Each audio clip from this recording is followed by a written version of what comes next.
Thank you, brother. Thank you for coming, Thanks for coming having up, me. coming in, Yes, sir. hanging out. Used to train here quite a few years. You're stuntman, Yes, sir. boxer, Yes, sir. Golden Gloves boxer. Yeah, I was Golden Glove champ and professionally ranked boxer. Nice. How long did you've trained? You wrestled too, right? I wrestled for 8 years in high school, and then middle school to high school, Right. and then came on up. I pretty much did every sport you can think of growing up, from anywhere from traditional to extreme. So BMX, skateboarding, you name it, is basically where is what I've done. So it's just kind of been up my alley, I guess, to the job that I'm in now. But yeah, so I just kind of, I wrestled, but that propelled me and that helped me for boxing. Showed me a discipline, showed me a work ethic, showed me, the one-on-one. Very few people, team sports are great. The wrestling helped you with your boxing. 100%. Yeah. Because Your movement, your spatial awareness. all that. And then really showing up as a man, even though I was an 18-year-old kid, but showing up to a weigh-in as a man, making my weight. Yeah. So many guys I would see. Weight cutting. Oh, right? yeah. They All that don't, stuff. they'd show up and they'd be overweight or they'd be eating crap. And for me, I had it kind of dialed into a nutrition, format that I kind of built for myself because it was awful when we were in high school. None of the coaches explained to us how bad of a regiment we had. We would go, we'd have a match and we'd all go out to a Chinese buffet and blow up 13, 14 pounds and then have a tri-meet 3 days later and think that was completely okay. You said the coaches didn't tell you? They wouldn't tell us. But it wasn't because they didn't want to. It was just because we all did our thing and we all got it done. So Yeah. I realized that, and then I evolved that weight cutting technique into let me diet down to a weight that was 5 to 7 pounds away from my fight weight. Manageable. Yeah. And then I can go ahead and sauna and all that good stuff. So that way I felt more energized and just better, better to compete. Yeah. You know how it goes. You find your groove. Yeah, so many people. And you got used to how to do it, right? Yeah, and then you know how it goes. You have a bad weight cut, and you think, oh, why was I so weak in there? Simple. It's your weight cut. It's how you did it. Yeah, you can get down to that weight, but can you get down there safely? Can you get down there and still perform at your peak performance? Yeah. How old were you when you started boxing? I was about 18 years old. Oh, okay, you were 18. Yeah, okay. so it was right. I got out of high school. I went and did a East Coast series down in Florida with my pops for motocross, and because I used to race motocross as well. And then I got home and just kind of lost the direction and stuff like that. And the funny thing about it is my mom actually introduced me to boxing. She got me. Really? She got me into. She met me, introduced me to my first coach. And my pops, he boxed when he was younger, and he showed me the 1-2 when I was younger, and blah blah blah, all that good stuff. But my mom, she was the one who introduced me to my first coach, and then I kind of got thrown to the wolves when I first got in. He tried his couple tests, and then I trained for about 3 weeks, and I guess everybody was eyeing me up. I was a naive guy though. I didn't know people. I didn't know how gyms worked, And so they were like, "Hey, you want to spar?" What kind of gym was it? It was a very rudiment. They did like cardio boxing. It was full boxing gym though. Full boxing gym. Okay. Complete full boxing. Where are you from? You said East Coast. Yeah, New Jersey and New York. So, but at this time I was in New Jersey. Okay. And so for me, I get in there and they're like, "You want to spar?" And I'm like, "Yeah, I want to spar. This is why I'm doing it." Like we're gonna do easy sparring. Well, I go against a guy who's like 3-0, and he first round, I think I saw white like 5 times, and he was trying to take my head off. And I guess I was that guy coming in. I had a decent punch and blah, blah, blah. And so they were like, you good? Kept on checking with me. I was like, yeah, I'm good. And then second round comes, and he's a southpaw.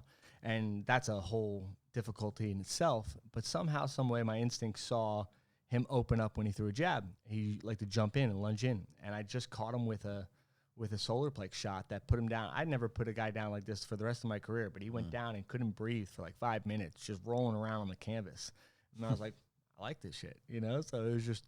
That's what got you in. It's kind of got me, and then I jumped all in. Then I was like, okay, when's our winter fights? There was diamond gloves, there's golden gloves, and there's all that. And within 5 months was the first golden gloves I ever did, and I made it all the way to the finals.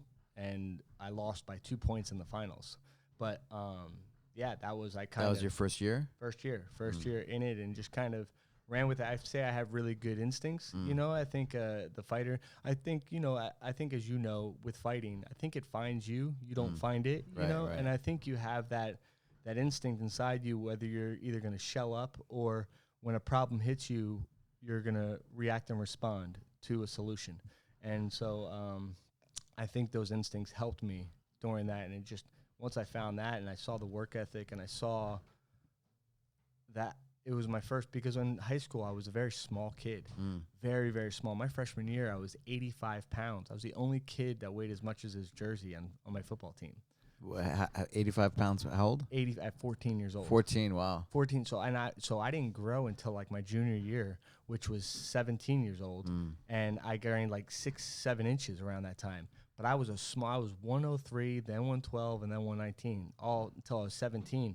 Then I jumped up to 140 my senior year, 145. So I was always a small kid. I was very athletic, but I never was that size you look at and be like, okay, that kid's a great athlete or something. You know, so for me, it was kind of I didn't grow into myself until that 18 year, and then found boxing, and my talents and my instincts kind of matched up with my size, and I started getting some wins, and it gave me some great confidence. And how'd you do in wrestling when you're? I was okay. I was I was definitely above 500 wrestler. My senior year, I think I went 20-10. So I was decent. I beat a district champ one time. We had a battle that went through. We had a really good team. So I was pretty good. For me, I think I was more distracted with other things instead of applying to what I needed to do. And I think the high school social aspect distracted me.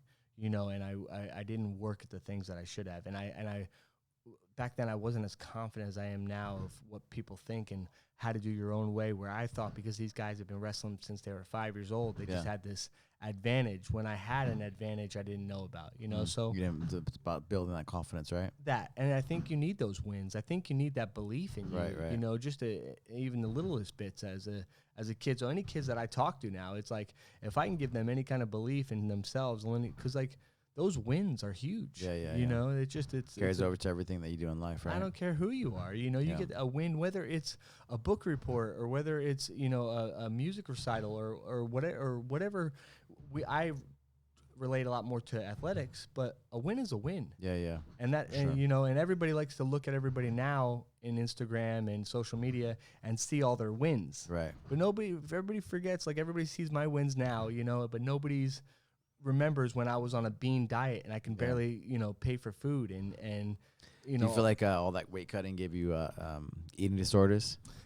In a sense, I think, and also, how it is, like, when you see yourself in such great shape, we can, like, I'm in great shape now still, but like, I'll look at myself and I'm like, I'm fat, and it's in those little things. Because when he said, like, 13 pounds, you gained 13 pounds in a like a day or like whatever. That, going to the buffets and stuff. I just kind of reminded me, it's like, you have to cut the weight, right? You can cut that 13 pounds, you can cut that 15 pounds. Yes. But at the same time, you can also gain it, I felt myself always yo-yoing, right? Up and down. Always. As, pretty young, Yes. and then, just you kind of get in that, in that mode. You think that's what it is, until I had to kind of transform myself into dieting better, eating better, getting on a better regimen of my cardio, and realistically not doing it, because doing it that way, yeah, sure, I'll get in shape and I'll look amazing, but it's not the right way. Right. So it was just kind of an evolution. From a lot of wrestlers and stuff, guys that have to cut a lot of weight, they get old, they get like fat and stuff. You get fat,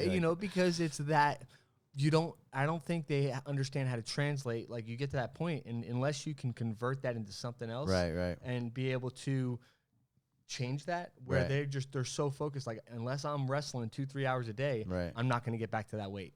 And I think it's just different, So for me, like, now, currently, lifestyle that I'm on right now is I just don't have starches or sugars. So that's a cycle I'm trying. And I also... like food, what you put in your body. Exactly. It's just like, because I'm a big motorhead too. Like, I race go-karts, I race dirt bikes. I have a blast with it, but it's the same fuel. Like, we have race fuel, and then we also have, can put 87 in there. And you put 87, your bike's going to run like crap. Yeah. Your cart's going to run like crap. And it's the same thing with us, And So you went from wrestling and then you went to boxing. yep. And so you know put that energy into that, Yes. that focus into that. Yes. And then how many years did you box? I boxed for about 10 years. 10 so years, from wow, okay. amateur to professional, and yeah, it was. How many pro boxing? I was 4-2 as a pro, Okay. and then but I was on some really really big cards, so I had kind of a very advanced career for a guy with as little fights. Right. Like I was a very big crowd. Did you get paid at least? Yes, At the and- end? yeah, and Towards the end? and I got paid. But 'Cause like my pro, you know how it goes. Yeah. You know, when you're low buck, but like my first pro debut, I sold $25,000 worth of tickets. I was a big ticket draw, and I fought on Prudential at Prudential Center on 4 IBF championship cards. I was on pay-per-view one time. I was on ESPN Friday Night Fights one time.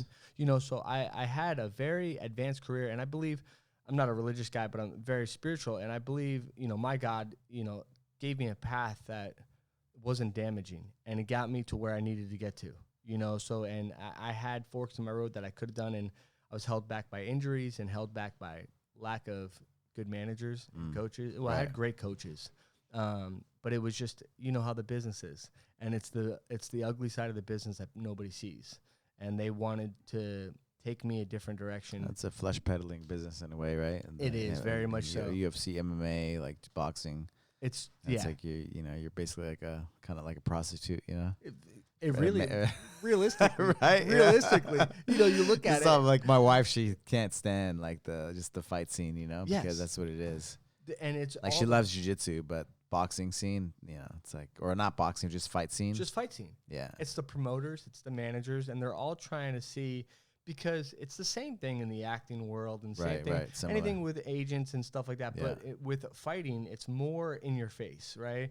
And you have those, and it's been going on. And for it so literally long. hurts, right, if it doesn't work out. It does, you know. And it's like these guys, and they're coming in because I was kind of too smart for my own good. Literally They're putting coming your in- neck on the line, you know. Yeah, and they're coming in. They're like, okay, listen, we want a 33rd and a 33 and a third percent of you. And I'm like, what the hell do you mean? Yeah. I was like, give me 50 and grand. then if you don't do it right, sometimes, you know. You know, and they're like, no, well, we're gonna set you up against, you know, tomato cans and blah blah blah. And You I'm like, said your dad used to box. yeah, he used to box when he was younger. Did he And go pro or amateur? he amateur. He never took Okay. it to the level I did. But it was for me, like, I was never the fastest, never the strongest, never Yeah. the most talented. But the thing I'm really proud of, because I've sparred some top world champions, number one guys, and I've never been knocked out. Been knocked down, never been knocked out. Not in a fight, not amateur, nothing. So for me, it's you know, they always knew that I was a guy, I was going to push you, and I was very intelligent in the ring. As like in the beginning, I was a bruiser, but later towards my career, I really started to be intelligent in the ring, have a great boxing IQ, and I was never the fastest, but I was right there. I was never the strongest, but I was right there. You know? Was that my kids watch it? The dad's a boxer, and Dad's he was just he would lose a lot and stuff, but he would never get knocked out or go down. And then Yes. one night he was like, I'm not gonna lose for these guys, you know, Yes. for the whatever Was the it mobsters. Cinderella? No. No. It's a TV show. I think it's called. I think he's blind. The kid's blind. He's a superhero. That's awesome. Um, Daredevil. Daredevil. That's it. Yes. That's it. Yes. That's it. Yes. That's it. That's it. There's a TV show right on Yes. Netflix. Yes, it and so my is. kids watch it. That's awesome. That's awesome. That's what reminded. He's like, yeah, I wasn't that good. The dad was like, I'm not that good, but I'm tough. Like, Yes. and then he would tell the story of his dad, like Yes. proud. Yes, and it He was could take the hits, you know. and then I realized, like, I had a punch, I could take it, I could do this, but then it was my intelligence. I had a really beautiful coach who, like Gleason's in New York, and his name is Hector Roca, and he had 21 world champions, and so I sparred a lot of, like, he had a #1 world champion, Carlos Abregu, who was a really great champion, and I've sparred him a ton. Danny Garcia wanted me as his lead sparring partner. There was a lot of guys that I sparred, and what I learned through Hector was the boxing IQ. I thought I was just a brawler in the beginning, and yeah, I could take a punch and I can hit hard.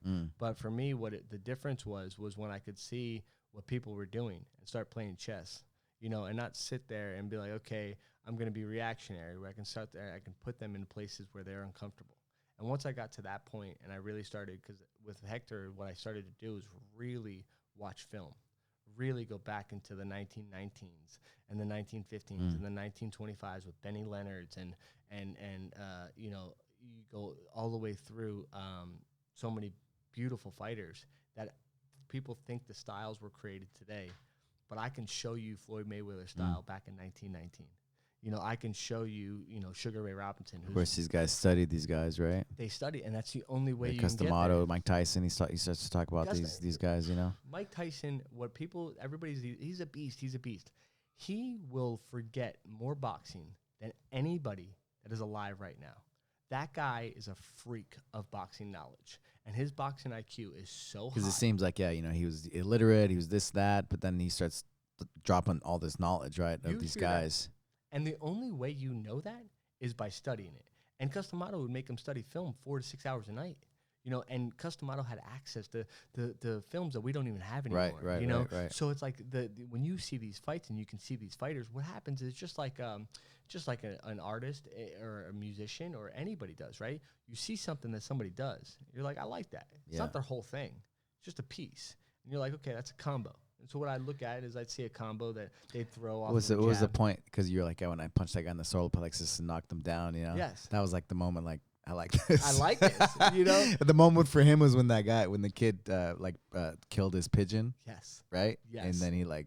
I got chills when you say, right. Yeah, that was his. He beat the shit out of the guy. That was his moment, you know? And he's like, I like this, or for whatever reason. Right? And whatever that fight, and like for me, like everybody, you know how people kind of box us in as fighters, that we just are like the violence. Right. But you know, the real fact of it though is like I prayed for my opponents before I fought them. Yeah, for sure. Maybe I was too nice, you know what I mean? But for me, like I really feel whether they're a jerk off or they're not, I really feel that nobody wants to permanently damage anybody when we get in that ring, right? There's always a respect. Yeah, there's a respect. It's like you get in that cage, or and you get in you know, and the bottom line is, right, when these fighters, okay, there's some guys like Muhammad Ali and Joe Frazier that Joe Frazier never forgave Muhammad Ali, you know, but you know, it's like these guys brought out the best in each other, right?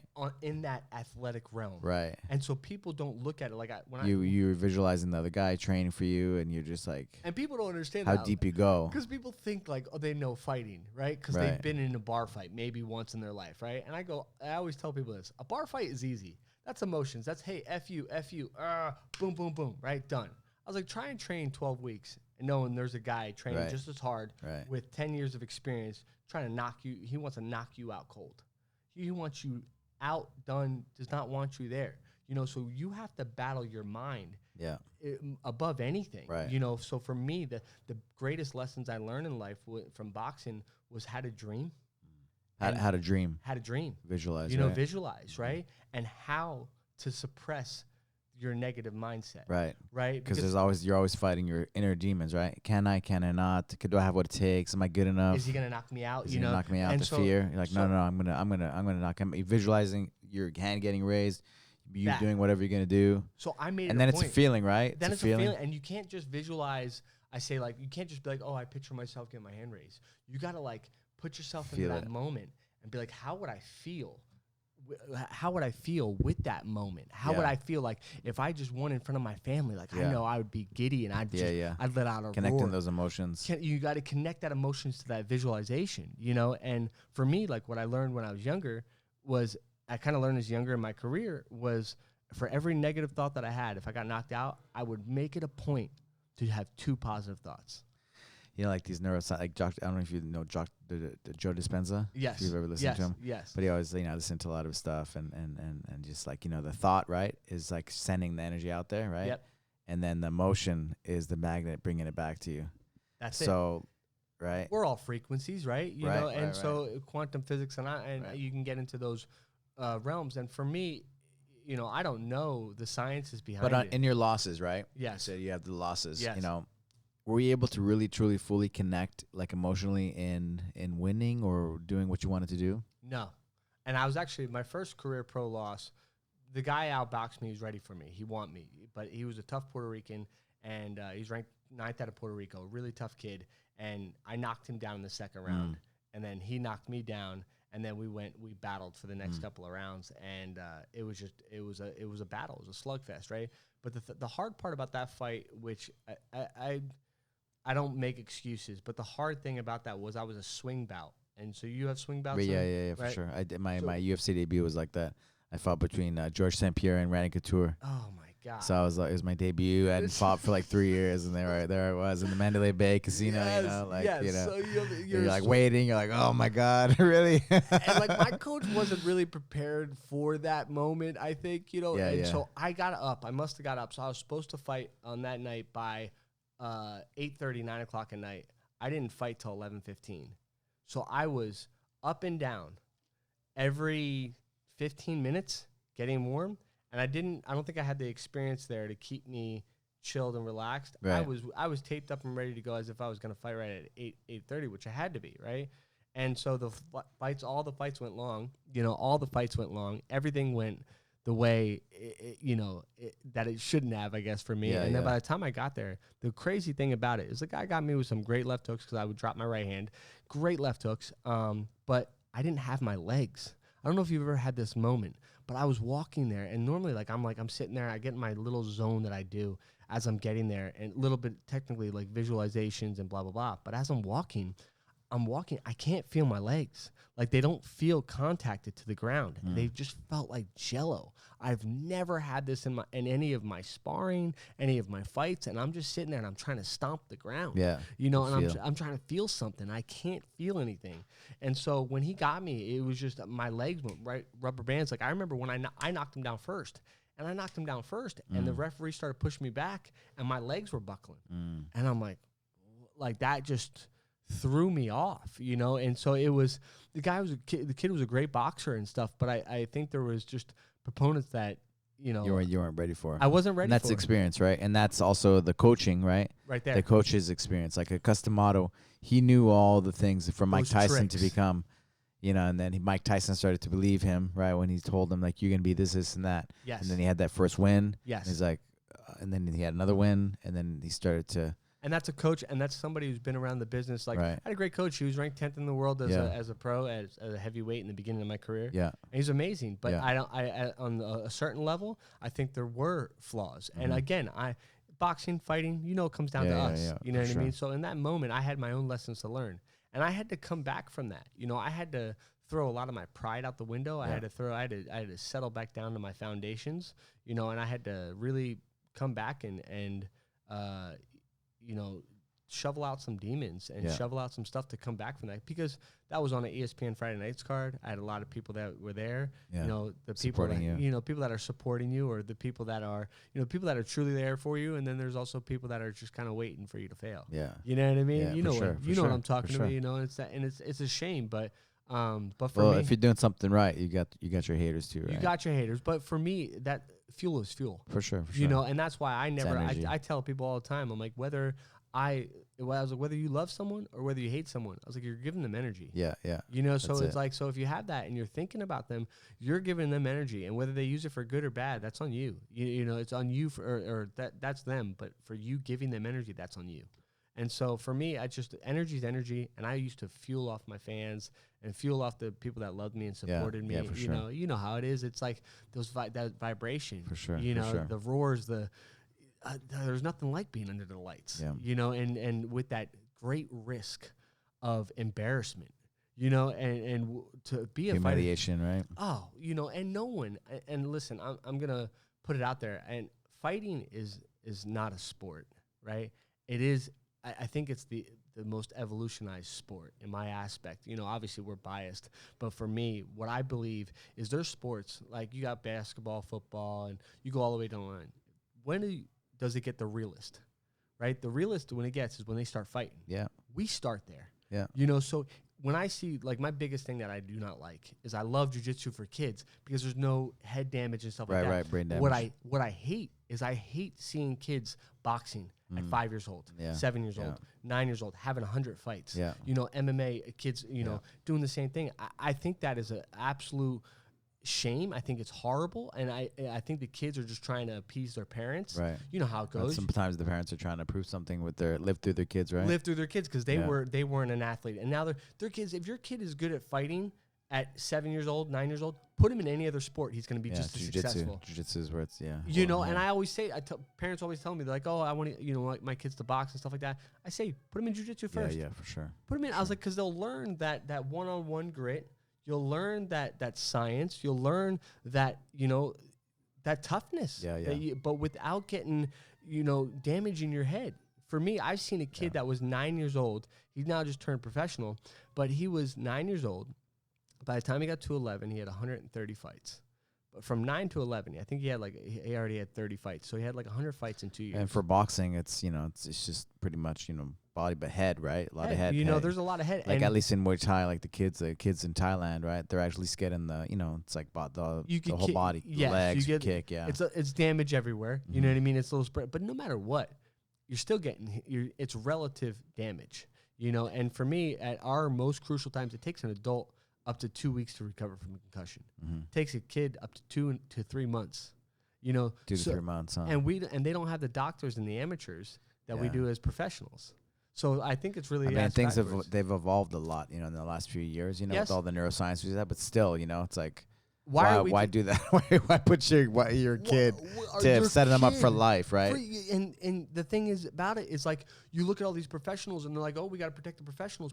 Let's protect the kids. The kids, you know, and even for football. Yeah. You know, I don't think kids in football should play. And everyone's like, dude, Vinny, you've done every crazy thing and all this stuff with your head. And I'm like, yeah, but it was like it was a different time, right? But at the same time, it's like, I don't think as a parent, I wouldn't want my kid just cracking people with, you know, head first in football. Yeah. Like, you see that, and it's just like, if you really look at it, it's kind of like cockfighting with kids. You know what I mean? You're like, oh, look at my kid. You know, and I think there's better avenues that we can go about to teaching, to build those character skills, right? And those wins, that critical thinking, that beautiful the high pressure situations. You know, because people always talk to me like, oh, how do you become a stuntman?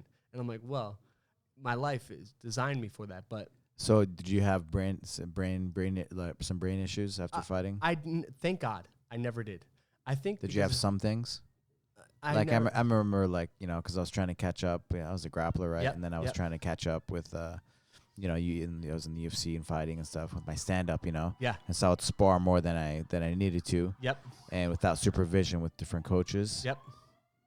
So I just felt myself kind of, you know, you don't realize it because you're just so focused. That driven. Stuff, yes. And I definitely felt myself, you know, being like a little slower and maybe acting a little more aggressive and not being as my normal person, you know. Yes, I could see that. And then I think it carried over, you know, after that, you know. I could see a little bit, you know. And then all the the TACFIT stuff that I've been doing. Yes. And I think jiu-jitsu too, but I think TACFIT, really connecting the breath with the movement and all that, it really kind of rebuilt things in me. That's beautiful. And gave me you know, neuroplasticity, right? Connecting those neurons again. Yes. And really giving my power back of thinking and man, because I was diagnosed with MS too, right? So so I had some other issues, you know, but maybe that was that, you know. But but I felt myself getting a little slower and stuff, and I have friends, MMA friends, you know, that they're punchy. Well, how many you? I'm sure you've seen guys in the boxing gym. They're punchy, and you get brain swelling, and there's a lot of guys that I know, and like I said, guys that are really good, but they just came in to spar or be sparring partners for these champions, you know, have a ton. Like, I have a really close buddy of mine who had almost 200 amateur fights, and he had 2 or 3. He's a great boxer, 2 or 3 professional fights, and then had to stop because of brain swelling. Yeah, you know, and so for me, thank God, I've only my first career pro loss, I had a concussion. And one sparring session that I had wasn't as bad as the pro loss, but that was it, was concussion-wise. So I wasn't, you know, whether I was built for it or whatever, I didn't get the damage that I thought, you know, I might have, you know. And so who knows what happens in the future. It's always been a fear of mine because my grandfather had Alzheimer's, and so that it always kind of messed with me, you know. And he got it bad, and so I don't know what the future holds, but I think it doesn't have to be a verdict, you know, like what do you call it, final thing, right? It's how your thoughts, how you think, the lifestyle, right? Like you're always learning stuff. I see you, you're always doing different things. You're always challenging yourself. You know, do all the things that are good for your brain, right? Yes. And I think that's the key, right? As we get older, like really doing those kinds of things, like challenging yourself, moving, uncomfortable. Moving, Yes. right? Yes. Eating well, like you're saying, you're doing all the right things. You Trying. You look the part. You look healthy. I try. I try, but to be honest, great. Thank you, dude. And the things I try and do right now is like I'm trying to stop bugs because it runs in my family and stuff like that. So I haven't drank alcohol in 21 months, 22 months. So it's like, and it's not like a thing where I went to meetings or anything like that. And whether you have to go to that, that's fine. For me, it was just, okay, I'm going to stop the buck right here because it doesn't serve me. And I used to, when I was a stoner since I was 14 years old, I was a stoner athlete, and I stopped smoking at the same time, and so I had to, now it's, as you say, we get older. I'm like, these things, they don't suit me. They don't help me. They don't serve me. So why am I doing them? So if I can get better from here on out and constantly challenge myself, constantly try and put myself in uncomfortable situations, constantly get that critical thinking going, constantly check my emotions and work through things that whether I developed as a kid or whether I developed, Is that what brought you to jiu-jitsu? Yeah, and that was another beautiful challenge for me. And I love jiu-jitsu. You saw it as soon as I was doing 2-3 Started days. coming here, all day, every day. I was like, who's this guy? He's like competing, and I am coaching you at the Worlds, wherever that tournament was. Yes, and it's like I was doing my some white belt. I'm like, what? Who's this guy? Well, it's like why I'm all day long. I'm seeing you at the gym, and it's like, all right, I'm gonna go with you. Yes, and that meant the world to me. And but the people always look at me and they're like, dude, you're nuts. Yeah. Because I go that first week I was here. Yeah. It was the first week I've ever done jiu-jitsu, and I competed that weekend. Right. So I'm like, but for me, I love competition. Yeah, you had done some tournaments before that. I'm like, what? You had never done jiu-jitsu before. Ever. And I'm just like, and for me, I like high pressure situations because like people always say like, how do you get become a stuntman? I'm like, do things in a competition setting. Whatever you do, like whether makes you rise, huh? Some people to the brazen makes you really rise. Makes you rise, and I'm like, because as being a stuntman, I feel the same. You have to be able to be okay with pressure because there's a lot of, and you don't even realize the pressure that there is more pressure in stunts than I've ever had in any other situation. And it's from we're losing light. They need you to nail the shot. They need you to do this a certain way. You have to, how we always say, you have to. Juggle a chainsaw, some Molotov cocktails, some grenades, and act on top of it. So you have to do a lot of different things, and there's direction coming from 7 different ways. Right. And there's 7 different things that can go, or hundreds of things that can go wrong. So for me, I'm like, I always I learn the best when I'm in pressure situations. Yeah. I think it's who I am, and it's not for everybody. Right. But for me, I feel the same. My daughter's like that too. One of my daughters. Yeah, and you get into it, and it's like, for me, it's like, okay.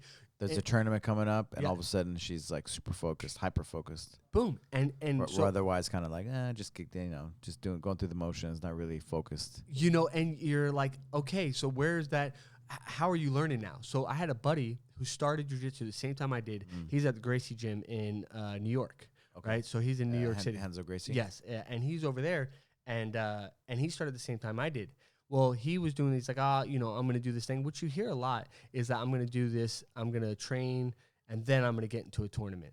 And so for me, my aspect of it is like, I'm going to get into a tournament, and then I'm going to see like, what is actually usable? What is actually function? What can I actually train? Because it teaches you different ways to train, different ways of stuff. Because it's all good to know, a lot of moves, but you have to know what you also like as well. How did your wrestling and your boxing help you in jiu-jitsu? I'd say just the competition setting, the grit, So for me, it's like, I saw it in the toughness. The toughness that they didn't see. Like I could say when I went against these kids, because I went in, like the first tournament I did, and I took 3rd place in gi and no gi, and that was, I did masters. And that was cool, but then I was like, okay, I want the young bucks. I want the young bucks to be, scared of me, not me scared of them, So then I went against them, and then I took 2nd place. I lost by an advantage point in the finals, which was... You had no idea what the rules were, right? I had no idea what the rules were, but... You know what's dominating, what's not, what's good, not, what's exactly. Not, right? And, the referee and my competitor were speaking, Portuguese to each other and stuff, so I was like, I feel like the outsider, but it was he knew what he was doing, and you could tell he was one of those guys, and so he had the rules, and I didn't. But fantastically, I loved what I learned in those moments, and it's the grit. You could tell they could see that I wasn't a guy who just picked up jiu-jitsu. Yeah. You know, there was professional settings in the background because it's that grit, it's that toughness, it's that, okay, well, I need a point, I need to get this, I'm going to go for this, you know, and he was a very challenging opponent. So I think that, and the work ethic, you know, you guys would see me here 2 times a day. And for me, it's like, and you did like every class all day long. Is this guy like work? Or like and then I think like after a while you had a job finally. Yeah, it's like and I was getting jobs, and so sometimes like, you know, in the stunt and then you disappear for like a couple weeks or you know, something like that. And it's like we go and we come, and I'm like, when I get my time I jump in, and so that's why like I realize and I kind of appreciate the free time when I do have it, like this quarantine and stuff. Like when I have it, I kind of jump into a lot of different things so I can have my fun, because when I go out and work on location, especially now, because when we come back, it's going to be, you're going to go on runs for 3, 4, 5, 6 months, you know, so that then things kind of fall by the wayside for me. And then I just train wherever I go, because I bring my gi with me wherever I go so that I can train in new gyms and always just have fun, you know, because it's a community. That's it. Yeah. Which I love, you know, that for me, that's what I fell in love with, was it's the art of competition, the art of pressure, the art of critical thinking, the art of, you know, that puzzle.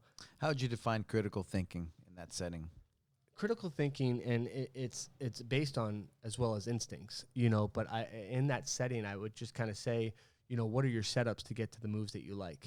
You know, what are your setups that you like? Thinking under pressure. Thinking under pressure and not being reactionary. Thinking under stress, being able to make the right decisions. So if we were to have an argument right now, right, normal person, you'd go emotions, right, reactionary, right? So are you going to be that, same thing in jiu-jitsu, are you going to be that reactionary where he puts a hand out, you grab it? Or are you going to be like, okay, I'm not going to grab that hand, I'm going to grab his collar. You know what I mean? Or, okay, well, if I grab that hand, what does that suit me? Do I want that left side or do I really want the right side? Having that ability, right, under the stress is under that to stress, be able to make those that split second, you know, and those are right and those are instincts. But I also say, whether it's boxing or fighting or jiu-jitsu, you have to train those instincts, right? So you have natural instincts. And life, right? All like any kind of job, right? Just like anything, right? So you have to sit there and train those so that, like, so what I would do is, I remember I trained my left hook for a month straight, and I must have thrown 10,000 left hooks. I swear I must have thrown that so many different ways. I had a check hook, I had a short hook, I had a shovel hook, you know, I had just different hooks that I was learning, and I was trying to find the most maximum efficiency on that. And then, so I throw it so many times that now, and I'm just always used to catching. So now when someone throws, my counter is a left hook, you know? So if I go ahead and I sit there and I'm catch, boom, it just comes naturally. And when it comes out naturally, it doesn't come out in a bad way, in a bad format, where if I didn't train that, it would come out a half a second slower. 2.2 of a second slower, which in boxing and fighting, we know it's a game of seconds, game of milliseconds, right? So the difference from a 0.2 of a second is a difference between a knockout or not, you know? So I think training those instincts to where they're the most maximum and efficient effort that you can do, that it's an instinct. Your instinct is to throw it. Yeah, that's great that you have that instinct, but what you throw, is that correct? You know, so I think that drilling and the beautiful, that's why I loved your school too, because I've done like 2 other schools. Like I went like one time and my buddies would be like, hey, come jiu-jitsu, and I'm like, okay, cool, you know, I'm the boxer or whatever, and wrestling, and I was all right, but I never jumped in. And when I came here, right away I felt the community. Right away I felt the art, the appreciation to the art, and that is what I love. You know, to me, as real, you felt the realness. Felt the realness, you know, and I felt the that's the beauty in it, right? So for me, like, I love going to the dirty, gritty gyms for boxing, because you'll find the art there. Right. You know, you'll find that realness, and you'll find what people are really fighting for. They're fighting for a chance to go for more of life. You know, that's their only chance. And that, for me, you know, I grew up in the hood as a kid, you know, and I came from nothing. You know, I absolutely come from nothing. And fighting, even though, like, my mom, she was very intelligent. She moved me from a poor neighborhood where everybody's poor, you're okay with it. Well, then she moved me to a rich town, and we were the poorest family in that rich town. And we rented, and it was one of those things, and it was a struggle, but I got to see more life. And then I kind of had to find boxing still, where boxing allowed me, because I was like, I don't want the life that they're all painting for me.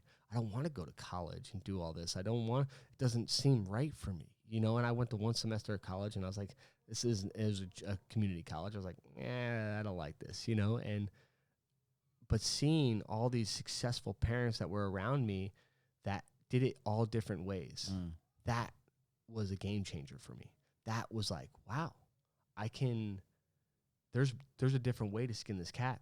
You know, I can be successful any which way I want. And I just had to find it. And I used it through dreams and my adventuring and, you know, with boxing. And then, you know, everyone always laughs at me because they hear my background. They're like, wait, you raced motocross, Golden Glove champion, professional boxer. And then I was an Alaskan Commercial Fisherman for a couple of years, and like towards the tail end of my career. And now a stuntman. And they're like, and I was like, I just go where my heart leads me, you know, and I believe, and like I said, I believe in a God. I believe in a creator. I don't know what that is. It's not my job here to find out what that is. My job is follow your heart, your instinct. Follow that gut. Follow that voice inside of us that we all know we have. Yeah. And that you know, and when you go against it, you're like, damn, I should have listened to my gut. Yeah. We all know what that is, you know? And so for me, I just kind of always followed that and followed my passion and always jumped in all in. Because I feel like if you jump all in, at least you know if it's yours or not. You know, like that's what I did when my second time I went after the Golden Gloves and I made it to the finals.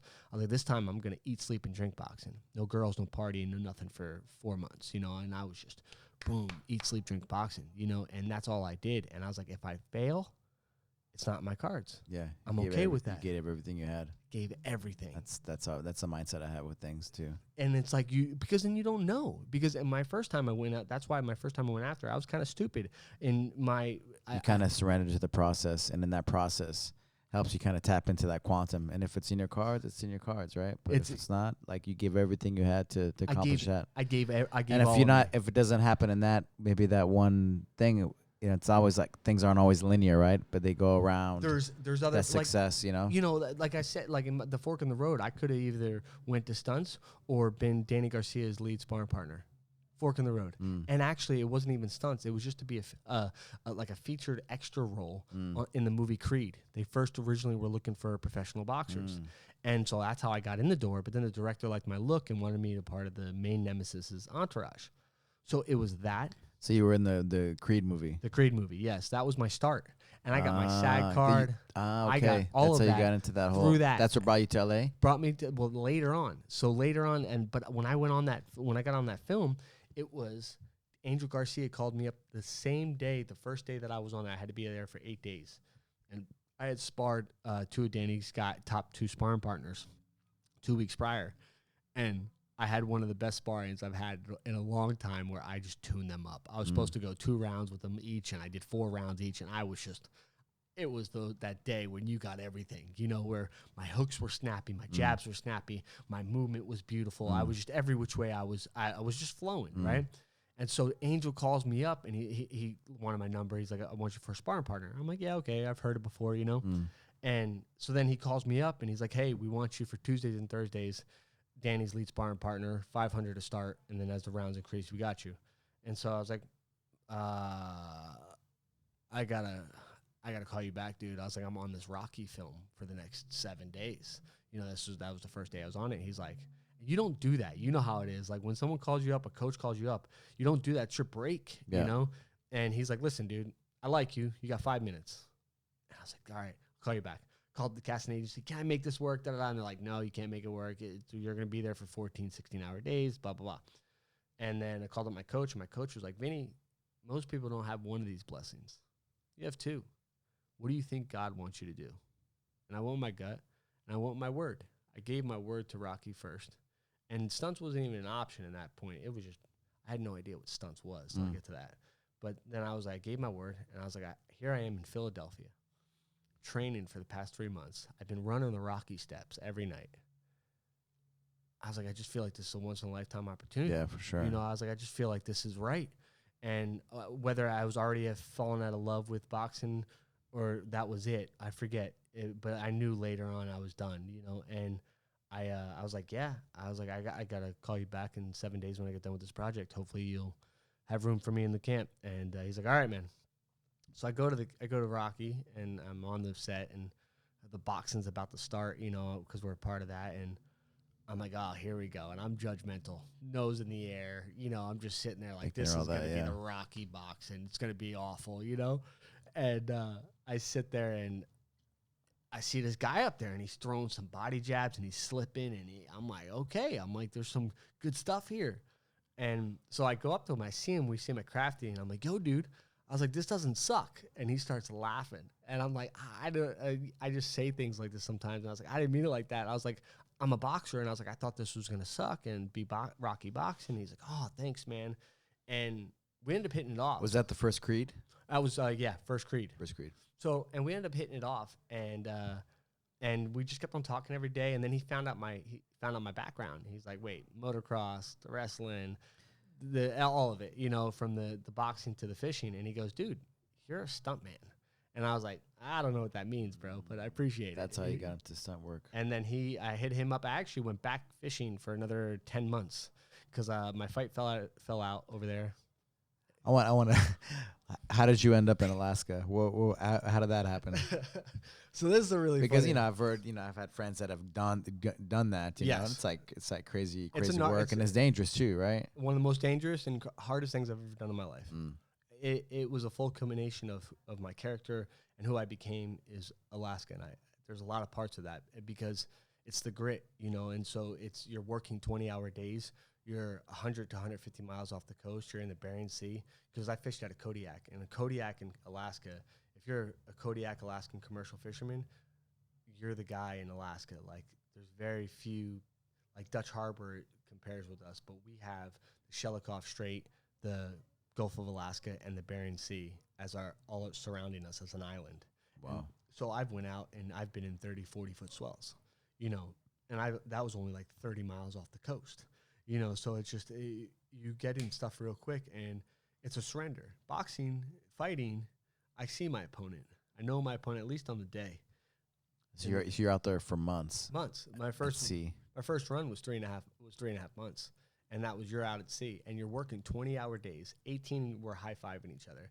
20-hour days, day in, day out. So what's a typical day like? You get up, get up at 3 to 4 in the morning, depending on our run or where we're at. We get up, and the captain waits as long as he possibly can, so you basically get about a half hour, and then you sit there and you jump in, you eat quick cereal, a coffee, put on some cold wet rain gear out in the hole, and you sit there and you get to fishing, start turning pots. You know, so you have 800-pound pots that you're pulling it throughout the day, and it's anywhere from 200 to 300 pots. You know, so it's. And what do they do with the fish? We put them in our tank. So we have on our boat, on our first boat was 130,000 pound tank.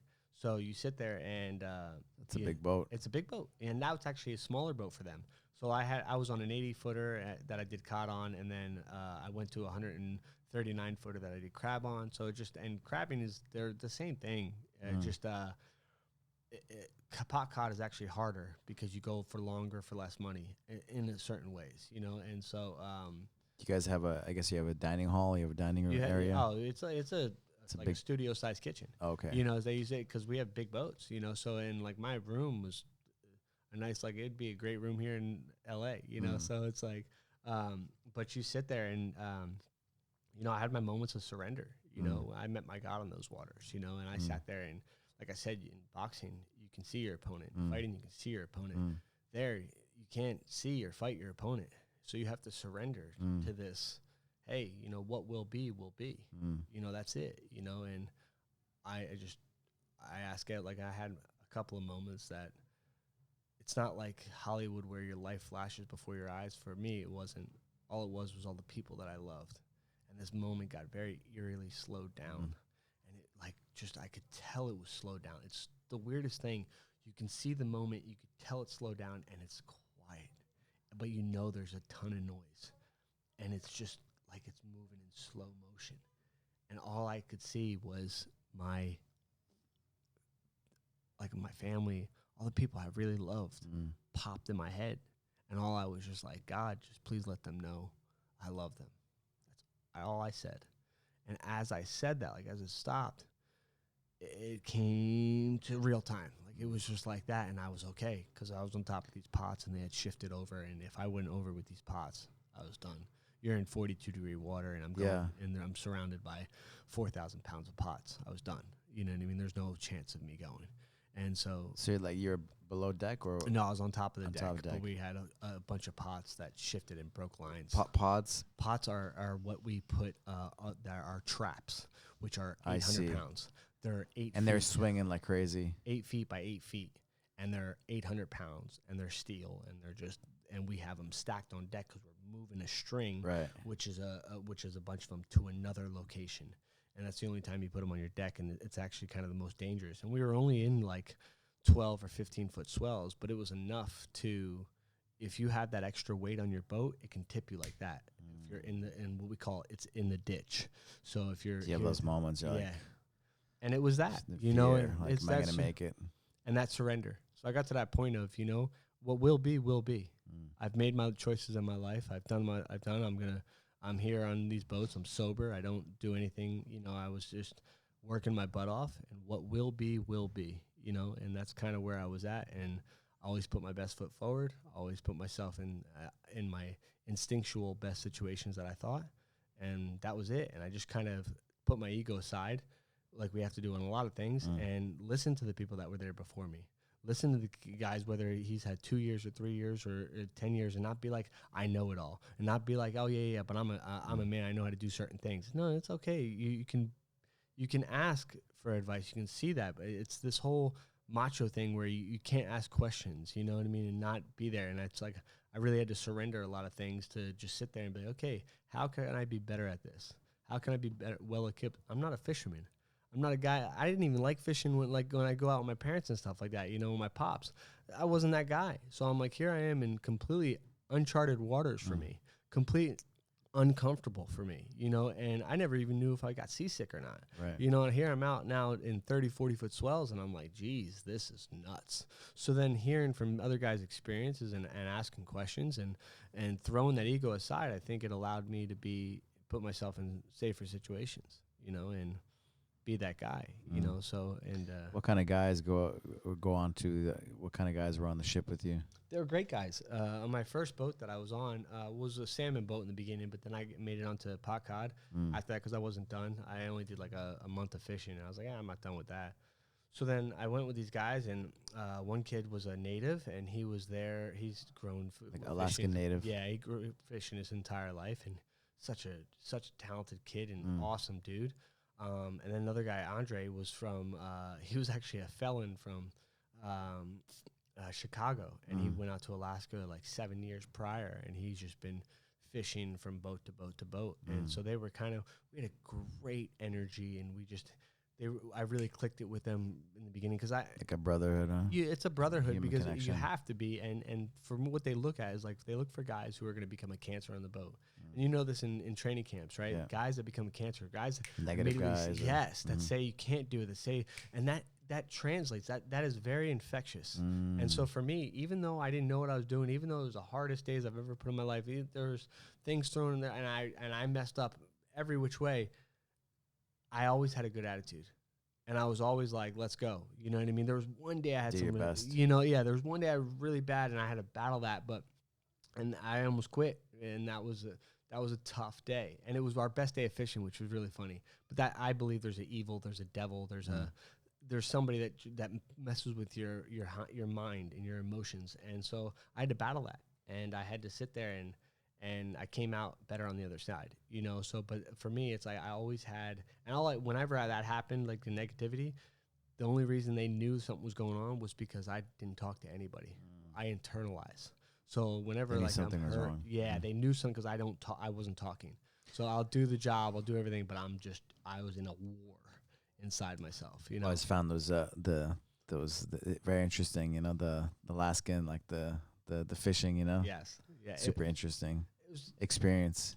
Just like grit and like surrendering to the Mother Nature and that you're nothing, you know, in this universe. That's what I realized was how small we really are. You're everything and you're nothing, right? You're everything and you're nothing, dude. Like we're out here, we're humbled, part of the top of exactly a huge humbling. Like we get that from professional fighting. But then there's this force that you don't even know, and you're like, wow, I am so small, and I have like my force is nothing compared to the force of the ocean and force of this surrender. And the lessons I learned in Alaska, like I said, they made me in so many different ways. It was a full culmination, I believed, of me.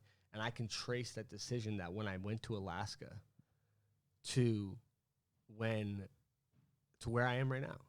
I can trace my whole life, but that decision, like I had a kid that I beat in the Golden Gloves, and he just sent me a message, and he was like, I never hung out with this kid, never nothing. He's like, dude, because I tore 3 ligaments in my ankle, and so he's like, dude, I saw you haven't fought in a couple months, and I was on a bender. I was a lead bartender at a New York City bar, and I went off the chains. I was 7 days a night, or 7 nights a week. I was just drinking, smoking, drugs, girls, you name it. It was just this world that everybody thought you want. And I saw how superficial it was. But anyway, 6 months into that, he hits me up and he goes, I see you haven't fought in a while. You should come out here and fish in Alaska. Sends me this message. I'm like, fish in Alaska? What does that mean? I never even saw Deadliest Catch. Didn't see any of this stuff. It was a hunch, huh? I was like, that he had. I was like, what is this? He just hit, and he's a weirdo. I love the kid. He's a weirdo, but I love that he just, whatever made him send me this message, a God force, whatever, send me this message. So I asked my questions. He was actually out in the water. He was going back out. And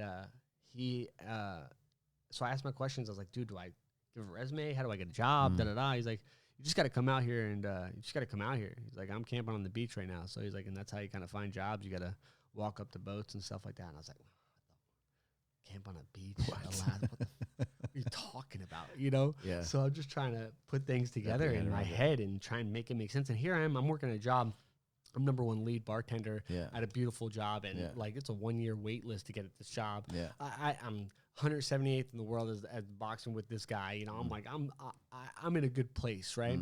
And I sit there and I'm like, Well, one day I went to go to a park and I'm looking at one-way tickets from 19 days from that day. And I was like, I was a leaseholder of an apartment. I had a lot of things that I had to shuffle around if I was going to do this.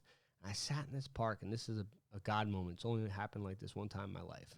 And I'm looking at a ticket, and it was a thought that I knew was not mine. And all the thought said was, Vinny, if you don't leave now, you never leave. And as soon as I heard that thought, it was so foreign, but so pure, I clicked book. Instantaneously.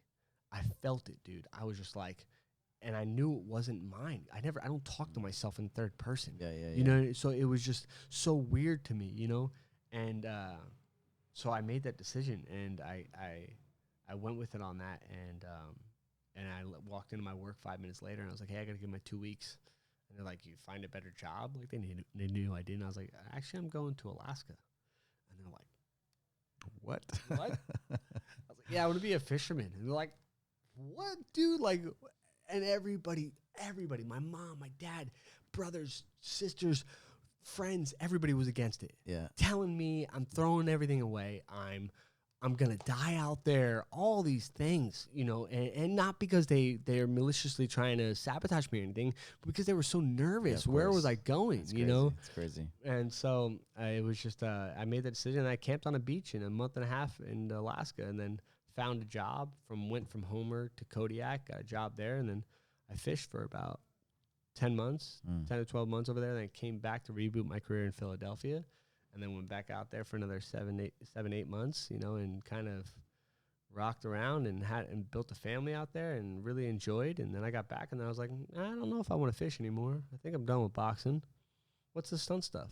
I hit my buddy up, and I went with it. Tell me about we didn't talk about the motorcycle. Yeah. Motocross, sorry. Yes. Yeah, so I raced when I was younger, so pretty much like 14 to 18 years old. But I've ridden bikes since I was 7 years old, But me and my pops and my brother, my pops and my mom separated when I was like 8 or 9 years old. And my dad just knew that we were crazy enough that we loved motors, and we loved just having fun on motorcycles. So he would, just set up these epic trips on weekends, and we would go to these wood spots and all this beautiful stuff, and we would just ride for weekends, and then we evolved and got into the race culture. And then once we got into the race culture, and we would show up, and there'd be kids with 30-foot campers and 30-foot trailers, and we would show up in a van, 3 bikes crammed in the back, and my dad would race sometimes, and we would just, and sometimes our practice would be the 5 laps that you get in the beginning, and that was it. These kids are homeschooled, and they're practicing, so, every day, but me and my brother, we would podium. And we would just show up, and just like I said, it's those instincts, those things that are inside you. And I think I have the instincts. I think I have the natural talent. I think those things are like a little bit there. But I really think the thing that pushes me the most is my work ethic, my grind. You know what I mean? I'm going to be there. So I think that's an important where does that grind? Where does that grit come from? I haven't yet been able to define where it comes from.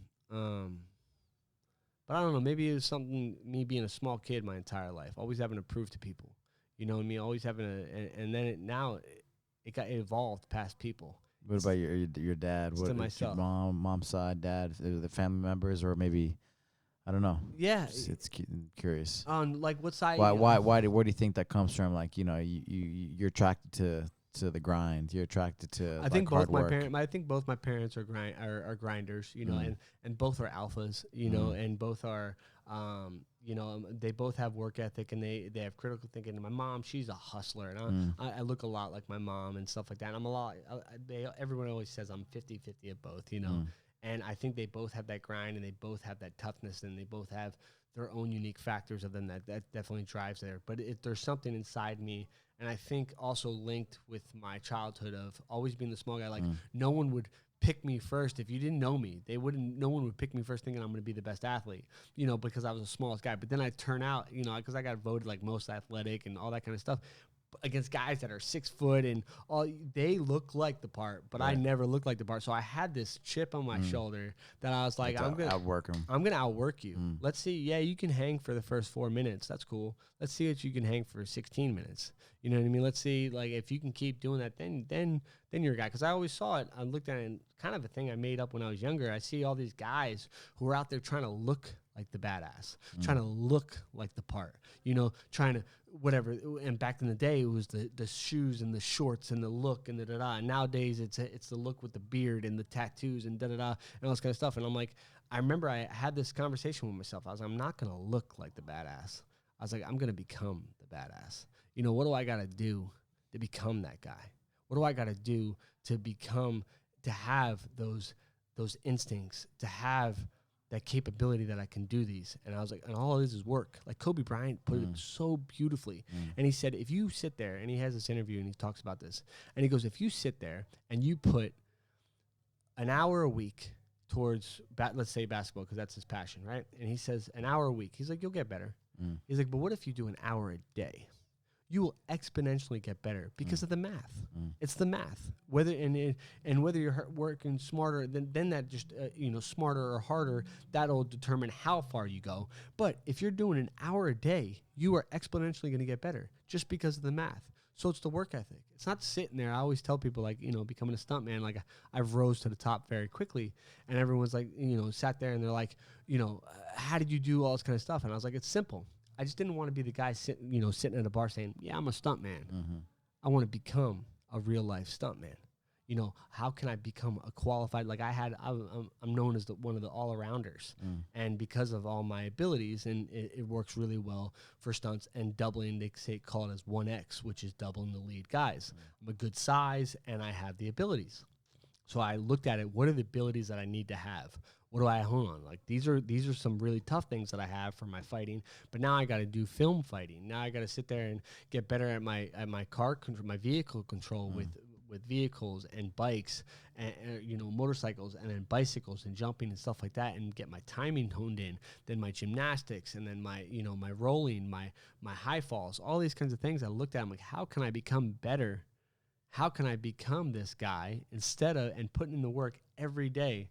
Instead of just saying, yeah, I'm a stuntman, And there's so many guys that I know in this industry, they're like, yeah, I'm a stuntman, but they work very little, but because they're trying to be that guy. They're trying to be able that guy to say that they can have that conversation at the bar, but not be that guy, And I want to be that guy. I want to be I want to be, hey, call Vinny, he'll get it done. You know, so for me, it's like, how can I do that? Work.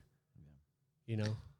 Well, looking forward to seeing your success and more success in that field. Thank you, brother. I know this. Like, if you put, you know, I felt and I saw your work ethic and your grind when the months that you were with us. I mean, it was a short time, you know, yes. and there wasn't, you know, years and years and yes. years. Yes. But it had a big impact on me. Yeah. And so the fact that you got my attention, you know, I love that. You know, it says a lot. We have, you know, teaching over, you know, probably 25 years, you know, yes, so to see that, yes, sir. and to get me to, you know, come coach you at a tournament, you know, it meant a lot, dude. It's really cool, you know. Yes. So, you know, it's great to hang out with you and get to know you a little bit better. Yes, sir. And I wish you all the best, and I look forward to seeing you on the mat again. I can't wait, dude.